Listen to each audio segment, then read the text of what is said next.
We were on our way from Bali to South Africa. Luck, fate, and funds led us to a connecting flight in Manila. It took very little persuasion to shift that connection a day later.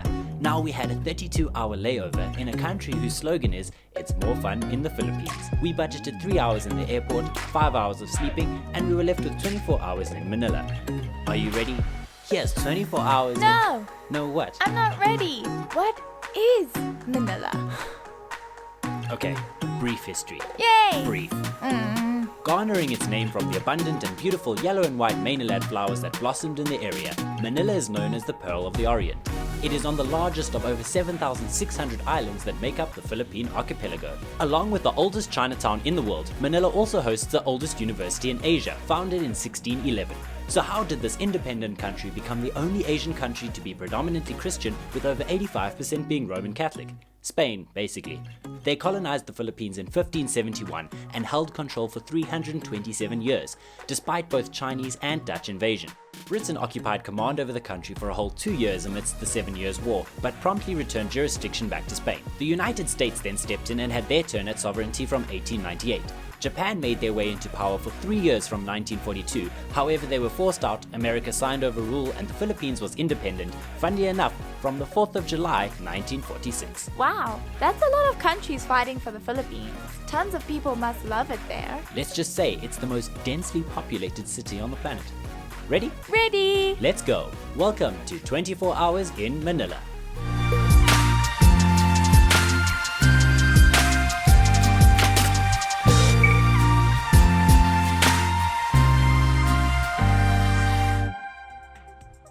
We arrived at 1 p.m. on the Wednesday and left at 9 p.m. on the Thursday, but we have ensured that this guide fits into a solid day, so you can split it up however you feel. Step 1. Arrive in Manila. The Ninoy Aquino International Airport is probably your port of entry. You'll want to be near to or in Intramuros, so be sure to book your accommodation somewhere here.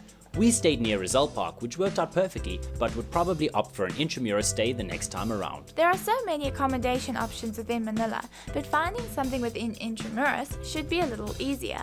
Whether you're looking for some budget-friendly options or would like to live it up a little, check out Travallure.com for more insight. Step 2. Get a SIM card. As you exit the terminal, you will see lovely and inviting signs promising you a free SIM card. Well, they are granted you by data. We got the cheapest option for our one-day stay at 300 pesos, giving us around 2 gigabytes plus extras we didn't need. We know you get a lot cheaper, but valued our time in this instance. We considered going to another outlet, but that cost alone would nullify any thriftiness, and we needed data to catch a grab anyway. It wasn't so bad, as we freely uploaded onto Instagram, browsed the web confidently, and never fretted about running out.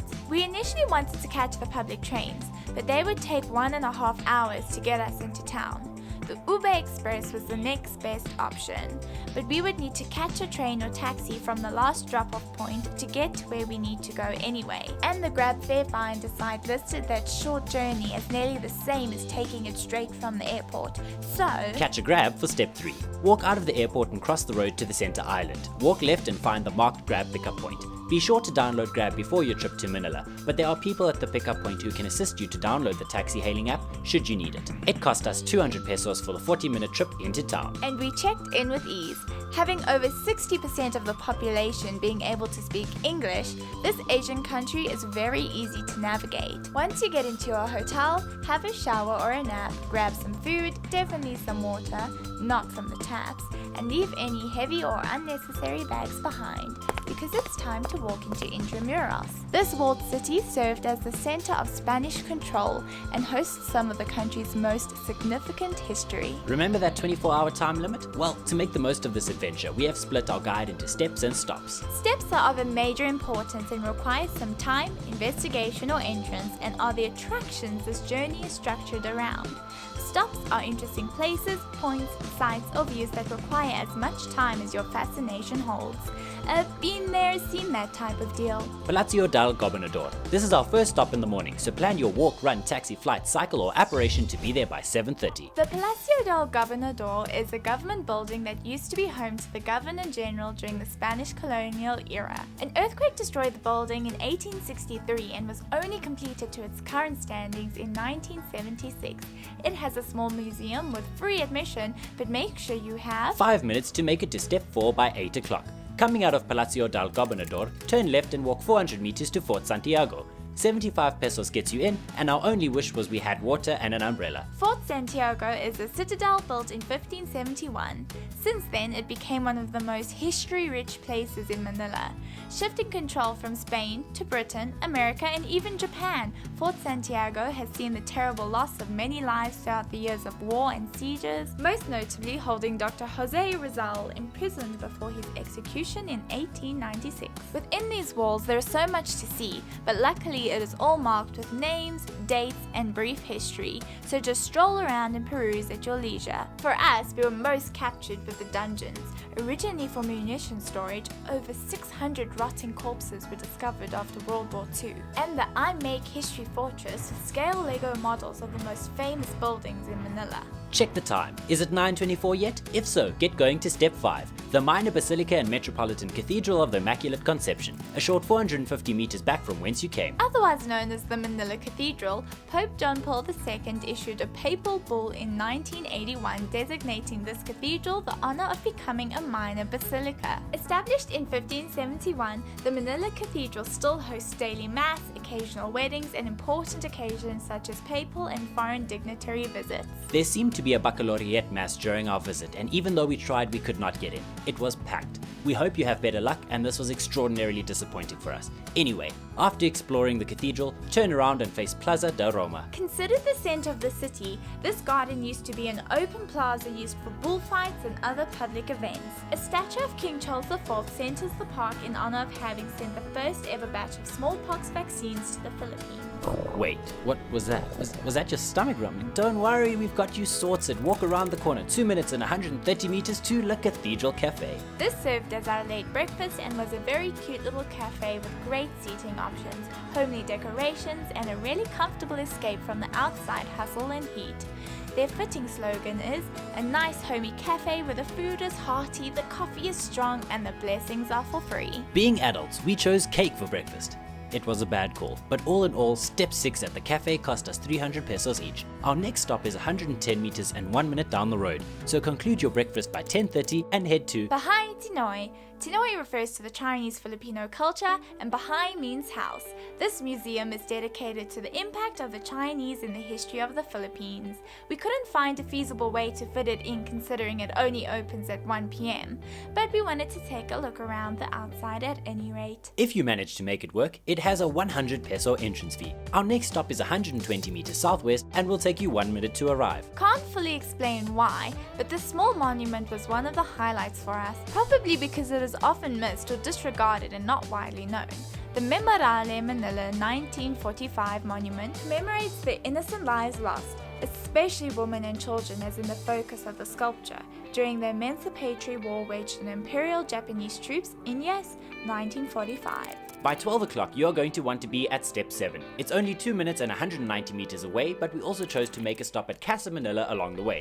The paved roads, grand building design, and immense history of this colonial lifestyle museum enticed us dramatically. If you do have the time, 100 pesos gets you in, but tough calls had to be made, and we opted for San Agustin, and we suggest you do too. The 200 peso entrance fee allows you into this World Heritage Site. San Agustin is the oldest church in the country and was completed in 1607.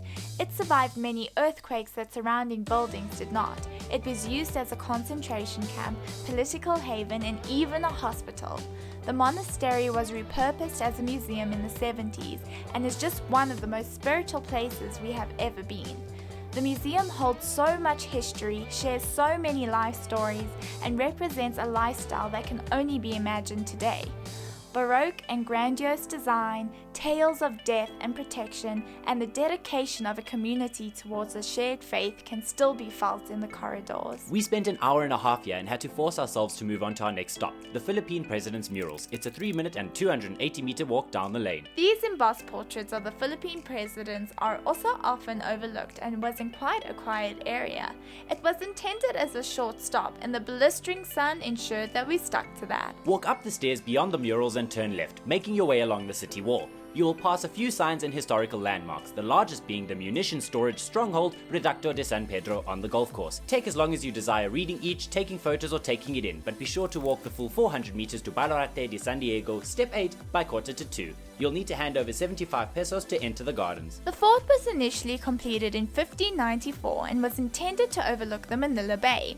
Its size and strength eventually became a symbol for the power of Spanish rule. However, it was invaded and briefly controlled by the British from 1762. The 3 concentric circles intended to provide a maze-like mystery have become an iconic national treasure of the country. Don't forget to also walk around the gardens, read up on the history, and take a break in the shade. On the east side of Baluarte de San Diego, you can see a cannon known as the Japanese Cannon, also known as your next stop. Leave the gardens at around 2:15 and walk the immense 30 meters to the cannon. This Japanese naval cannon was initially designed for coastal defense and as an anti-aircraft weapon for ships, however became popular for ground use too. There is an urban legend surrounding its accidental or intentional placement facing the US Embassy nearly a kilometer south. Our next planned stop was Revellin de la Poita Real de Bagumbayan Park. However, the main gate was closed for unknown reasons and we shot a glance from the outside, which we felt was enough in this instance. Our next planned step was Baluarte De San Andreas. This Baluarte is less spectacular than San Diego, and we opted to take in more variety while we still can. If you choose to go to either, entrance is free. We found this quaint little coffee shop called Grace in a Cup that we really wanted to go to, but we had another tough choice to make. We were here for one day and we wanted to make the most of it, so we skipped the coffee break and headed for Step 9, the National Museum of Fine Arts. 9 minutes of walking and 700 meters is all you need to pay, entrance is free. If you're thirsty, grab a drink from the staff canteen located down the stairs to the right before entering the museum. They were really happy to see us and chat with us. Spoliarium by Joan Luna is the most important work in the gallery and is a lot larger than we thought. We really enjoyed the themed collections and multiple floors, and we could have spent a lot longer than an hour. But left by 3:15 with a brisk 600-meter walk to Step 10, the National Museum of Anthropology. Again, free entrance is awfully inviting. However, we only spent half an hour here and were satisfied.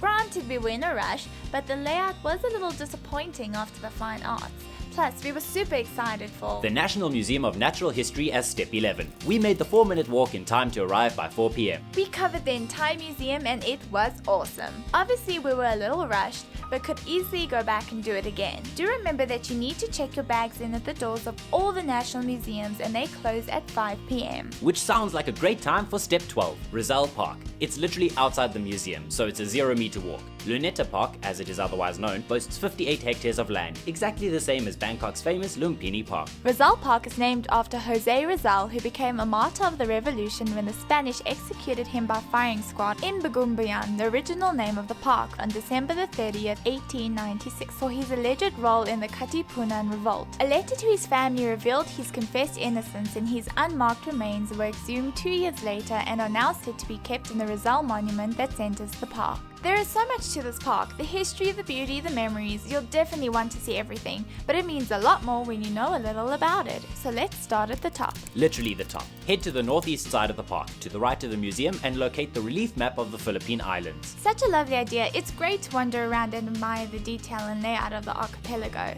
I really wish the islands were labelled and the water was quite dirty, the little that was there, but it's still well worth the visit. Don't forget to look to your right for the Binhi Ng Kalayaan monument depicting a man, woman and 2 children during the battle with Spanish colonialism. The bronze piece is in honor of all Filipinos during this time. After making your way through the archipelago, head straight towards the statue of the Sentinel of Freedom. Access was restricted during our visit for repairs and restoration, but we were still able to admire from a short distance. And don't worry, you can't miss it. The statue of the Sentinel of Freedom, or Lapu-Lapu, depicts the first Asian to stand up to foreign invasion. Lapu-Lapu actually defeated Magellan and thus warded off Spain from returning for another 35 years. As a gift from Korea, this 15-meter bronze statue is located directly in the center of the Agrifina Circle. Although it is officially named Teodoro F. Valencia Circle, the Agrifina Circle garnered its name from the departments of Agriculture and Finance, which stood on opposite ends of the circle, which have subsequently become the National Museums of Anthropology and Natural History respectively. Walking further down the park, you will pass Nayong Pilipino on your right. right. This is a closed-off cultural park with more facilities.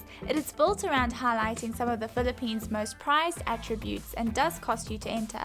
It didn't quite make the cut in our 24-hour plan, and so we crossed the road and headed for the flower clock, simply a clock with a face made from bushes. On your right is the Japanese gardens, quite self-explanatory, and only a small 10 peso entrance fee is asked. However, it looked in need of a little maintenance, so again, move on further to the dancing fountain. 8 a.m. to 10 a.m. and 6 p.m. to 8 p.m. These are the times that vivid colors adorn the fountain and put on a crowd-drawing show.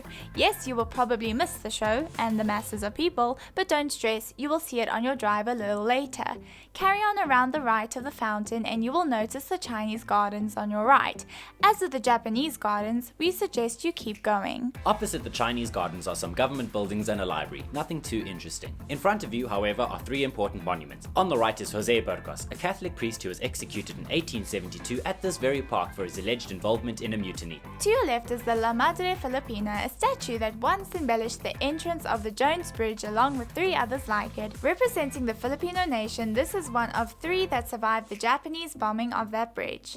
Finally, the most iconic, largest, and the park's namesake, the Dr. Jose Rizal National Monument. This commemoration to the Filipino martyr stands 13 meters tall and has continuous guarding by the Philippine Marine Corps. There is some mystery around the exact meanings of all the symbols and design on the monument, but it's still a true cornerstone of Filipino history and culture of today. Another extremely important landmark is the tallest flagpole in the country. At 45 meters in height, this restored flagpole is otherwise known as the Independence Flagpole and is intended to fly the national flag 24 hours a day since their independence on July 4th, 1946. A life-size depiction of Rizal's execution stands a little to the northwest of the monument and is considerably more impactful and insightful than the primary, more famous monument. The martyrdom of Dr. Jose P. Rizal also celebrates his life, not just his death. With inscriptions, poems, stories, and depictions, the 20 peso entrance fee is inconsequential. The biblical phrase "Nole me tangere," roughly meaning "do not touch me," is also the title of Dr. Jose Rizal's novel about the classist inequality during Spanish colonization. The Nole me tangere garden to the left of the Rizal monument is a decorative garden scattered with inscriptions, history tidbits, and Rizal influence. After a walk through the garden, head across the final road to the kilometer zero marker. For some reason, standing at the agreed center of the country is a powerful feeling. Everything in the country and even the country itself is measured from this exact point. Behind that you have the memorial clock built to recount the history of the Masonic order in the Philippines. Straight to the southwest of the park you can see the Quirino Grandstand. This is the rebuilt version of the original Independence Grandstand, which was built pretty much where you are standing right now, used for celebrations of national independence, presidential inaugurations, and other important events. Here's a brief glance at the rest of the notable sites starting from your right while facing the south end of the park. Luntiang Pilipinas, a concentration of trees planted as an urban reforestation effort. Next is the San Lorenzo Ruiz Plaza, the patron saint of the Filipino youth and the Philippines, who was canonized in sight of his martyrdom through torture. Named after the architect Daniel Burnham, who led the Manila city planning, the Burnham Green is the large open area of the park ahead of you, between you and the grandstand. The General Gregorio H. Dalpilla Monument remembers the young general who led many successful battles for the Philippine Revolutionary Army during the Philippine-American War. Penultimate is the Apolinario Mabini Monument in honor of the Republic's first Prime Minister, who was also famous for being the mastermind of the revolution. Finally, on your left is the ancestor of current political leaders of the Philippines, Sultan Dibutuan Kudarat, who was famous for fending off the Spanish and restricting the spread of Roman Catholicism in favor of Islam. Time was running out because we wanted to experience sunset on the Baywalk, so we took a brisk walk through the area and moved on as we said to the Baywalk, step 13. It is 10 minutes walking along Rojas Boulevard, and you can enter the Baywalk just after the US Embassy. Aim for a sunset arrival. The 2-kilometer promenade is a hub of cultural hotspots, live performances, and cafes. Renovations on the Baywalk limited our view of Manila Bay, but we still loved walking along this vibey stretch. Step 14 begins midway along the Baywalk opposite the Raja Suleiman Park. This stop is a mere road crossing away. The Ruha Suleiman Monument and Fountain are dedicated to the Muslim Raja in honor of his martyrdom as the last Muslim ruler of Manila who fought against the Spanish arrival. A 1-minute walk across the road takes you past the monument of Our Lady of Remedies to Malate Catholic Church. Step 14. Garnering its name from Malat, referring to the salty water of the bay, the Our Lady of Remedies parish venerates a statue of the Virgin Mary at the altar, brought from Spain in 1624. Within the church grounds stands a pieta in honor of the people of Malate who were massacred in 1945 and the 5 Colombian priests who remained with them. The church was also razed to ashes by the Japanese troops in the very same year. Since its final reconstruction began in the 1950s, this Baroque-styled landmark has been loved and cared for, even winning the highest award given by the Cultural Center of the Philippines in 2015. Step 15. Remedios Circle. 270 meters, 3 minutes, east of Malate Church brings you to the center of Manila nightlife. Remedios Circle. Earning its name too from Our Lady of Remedies, this circle has organically grown into a hive of activity each night. Not only serving as a traffic circle, locals can be found dancing along to some aerobics, children are seen playing by the fountain, and those walking break for a rest here. Originally a cemetery, the new independent Philippine government transformed it into usable land for the community, a valuable asset in the rapidly expanding city center, and the bodies were re-entered into the Manila South Cemetery. Even though we called it a step, you could probably use it as a stop too, unless you plan to embark on your own nightlife adventures from here. Being quite the famous spot, catching a grab was fairly easy, and 150 pesos took us all 3.6 kilometers and 20 minutes, traffic was insane, to the Sky Deck View Bar, step 16. Before we get there, let's just recap. Okay, yes. Since we arrived in Manila, we have stopped at Palacio Del Gobernador, explored Fort Santiago and the minor Basilica or Manila Cathedral, before breakfast at La Cathedral Café. We have seen Plaza Del Roma, Bahay Tsinoy, Memorare Manila and Casa Manila, all before entering the spectacular San Agustin Church. We journeyed further past the Philippine President's Murals, Reducto De San Pedro, the Japanese Cannon, Revellin de la Puerto Real de Bagumbayan Park, Baluarte De San Andreas, and of course visited Baluarte De San Diego. Wow, that's a lot. All three national museums of fine arts, anthropology and natural history form part of our itinerary, and we haven't even mentioned Rizal Park yet. The park showed us the relief map of the Philippines, Binhi Ng Kalayaan, Lapu-Lapu and the Agrifina Circle, the flower clock, dancing fountain, Jose Burgos Monument and La Madré Filipina, the Rizal Monument, Independence Flagpole, martyrdom of Dr. Jose P. Rizal, Nolemi Tangere Garden, and Kilometer Zero marker. Take a breath! The memorial clock, Quirino Grandstand, Luntiang Pilipinos, San Lorenzo Ruiz Plaza, Burnham Green, General Gregorio H. Pillar Monument, Apollonario Mabini Monument, and the Sultan Dipatuan Kudarat Monument. We did a lot together. We strolled along the Baywalk and saw the Raja Suleiman Park Fountain and Monument just before the Our Lady of Remedies Monument and the namesake Malate Church. From there we headed to Remedios Circle and jumped in our cab to be taken to our second and more decadent meal of the day. And that is all within a 1 kilometer radius of Intramuros. You ventured a little further out on the Baywalk, but nothing worth mentioning. Considering you could fit all of that, which is a lot, I'm proud of you, into 12 hours and have only explored 8.2% of the city, let alone 0.001% of the country, you're going to need a lot more time to see it all, right? Not necessarily. The Sky Deck View Bar is an alfresco restaurant and lounge atop the Bayleaf Hotel, back where we started in Intramuros. They have a great ambience with friendly staff, an excellent selection of a la carte choices, and although this is definitely not a budget-friendly option, it's not impossible to make it work. However, that is not why we strongly suggest it. This is. These views of the city mesmerized us without hesitation, captured our hearts and kept us staring for hours. Casting your eyes in any direction leads you to a wonder you wish to explore, a history-laden tale of triumph or a flow of local life unaffected by your presence. We promise you this is the perfect way to round off your journey, a conversation with the city and a vote of thanks. A quick glance at our costs of the entire trip reveal that we spent a total of 350 pesos on transport, 700 on entrance fees and 300 on data, giving us a total of 1,350. Food only cost us 620 until the 1,500 we forked out at the Sky Deck, a possible place for saving if necessary. Adding in our accommodation at a low 1,150 for the night, that gives us a total of 2,310 pesos per person per night for this entire itinerary. We really hope this has been helpful and thank you for— Wait, what about those bus taxi things? Shouldn't we mention those? Oh yeah, the jeepneys. Decorated intricately with pop cultural or religious references, usually brightly colored but always loud, the iconic Philippine jeepney is still the most popular way for locals to get around. Based on and originally made from the World War II US Army Jeeps, they are still keeping up with the times as electric jeepneys have made an entrance. Anything else? How badly was Manila affected by the war? Warsaw, the capital of Poland, was the only city on the entire planet to be more damaged by the bombings of World War II than Manila. And what about this travel guide? Is it any good? After researching Manila extensively, we selected a route that will take us past as many of the important attractions in as little time with as little cost as possible. From there, we added in every possible stop, analyzed essential operational times, travel time, and of course made sure we knew about these places we were about to visit. All this to say, we devote our time to in-depth planning so you don't have to. Providing a travel guide we wish we had is the best we can do. Sincerely, therefore, we hope you enjoy it and find it useful. Did we not mention your specific query? Subscribe to our YouTube channel, exploredeartraveler.com, or find us on Instagram to get exactly what you're looking for. And as always, enjoy your journey!